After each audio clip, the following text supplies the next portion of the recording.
তোমাদের যদি দেওয়া হয় 1000 টাকা আর এই 1000 টাকা দিয়ে বলা হয় জামা কিনতে, তোমরা কটা জামা কিনবে? একটা বা দুটো? আমি কিনেছিলাম কিন্তু 3খানা জামা আর 1খানা ব্যাগ।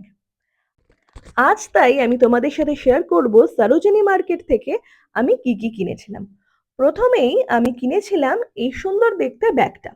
এমনিতেও হাতে সময় কম ছিল, তাই বেশি ভালো করে ঘুরে দেখার সময়ও নেই, যেটা যা মনে হচ্ছে তাই কিনছি।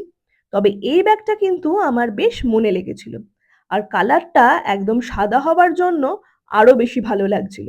দাম নিয়েছিল 250 টাকা।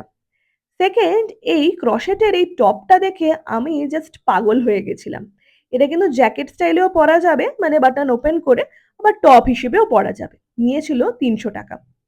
আর তারপর আমি কিনেছিলাম এই কটনের শার্টটা। এটাও কিন্তু আমার দারুণ লেগেছিল। দাম নিয়েছিল 200 টাকা। আর এই কোট সেটটা 250 টাকা। সবকটাই কিন্তু আমি বার্গেনিং করে তবেই কিনেছিলাম। সরোজিনী থেকে তোমরা কত কমে কি কিনেছো সেটা কিন্তু কমেন্ট করে জানিও। টাটা, দেখা হচ্ছে নেক্সট ব্লগে।